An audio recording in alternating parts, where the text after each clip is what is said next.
এবং শহীদদের মাকে সহ আমরা বিএনপি পরিবারের সদস্যবৃন্দ আমাদের প্রিয় নেতা তারেক রহমানের সহায়তা প্রদান করছেন।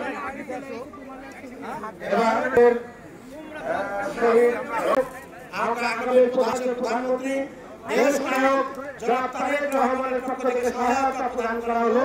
আজকের এই তিনটি পরিবারকে আগামী দিনেও এই কার্যক্রম অব্যাহত থাকবে ইনশাআল্লাহ। আমরা বিএনপি পরিবার এবং বিএনপি সকল পর্যায়ের নেতা কর্মীরা আমরা প্রত্যেকটি অসহায় পরিবারের পাশে আমরা দাঁড়াবো। এটি আমাদের নেতা আগামী রাষ্ট্রনায়ক জনাব তারেক রহমানের নির্দেশ।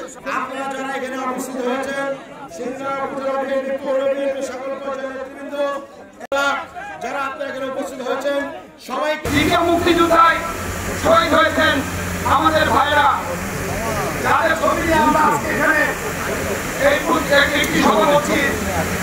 এই ভাইদের আত্মত্যাগ কখনো আমরা ভুলব না। এই ভাইদের পরিবারের পাশে আমরা বিএনপি পরিবার সবসময় আছি, সবসময় থাকবো। জনাব তারেক রহমান আমাদের পাঠিয়েছেন এই পরিবারগুলোর পাশে দাঁড়াতে। এই পরিবারগুলোকে আমরা আশ্বস্ত করতেছি, এই পরিবারগুলো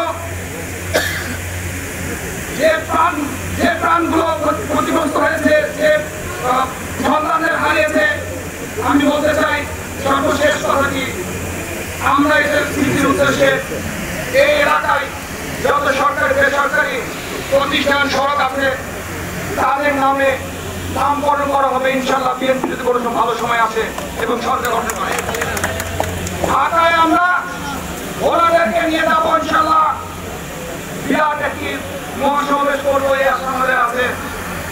আমরা আপনাদেরকে আরো জানাতে চাই, আমরা বিএনপি পরিবার, আমরা ছিলাম, আমরা আছি, আমরা থাকবো।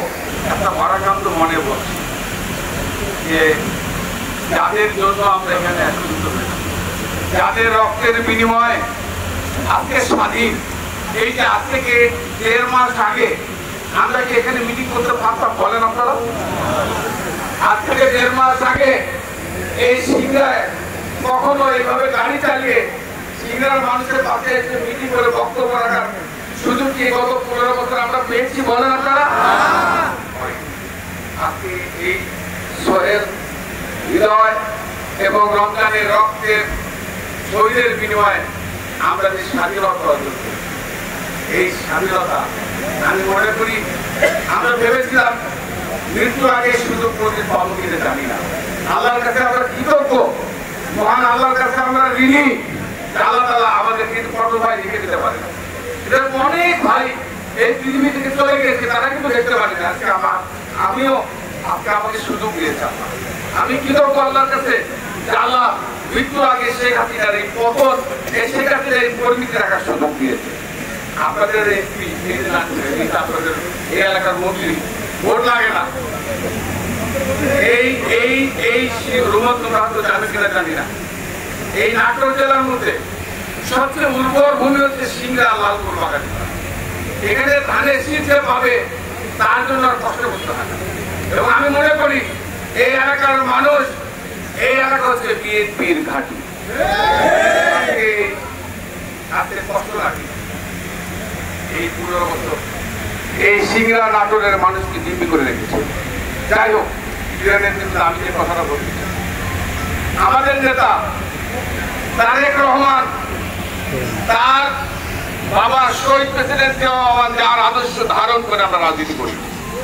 বাংলাদেশের যখনই সংকট হয়েছে আমাদের নেতা শহীদ প্রেসিডেন্ট জিয়াউর রহমান স্বাধীনতার ঘোষণা দিয়ে বাংলাদেশের মানুষের সংকটে দাঁড়িয়েছিল,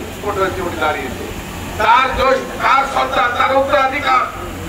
আজকে তারেক রহমান এই 15 বছর বাংলাদেশের যে সংকট হয়েছে, বন্যা, বৃষ্টি, দুর্যোগ যেটাই হয়েছে, তারেক রহমান সাহেব বাংলাদেশের পাশে দাঁড়িয়েছে। আমরা চাই সমস্ত মামলা প্রত্যাহার করে অতি সত্বর তারেক রহমানকে বিজয় রেখে বাংলাদেশের মানুষ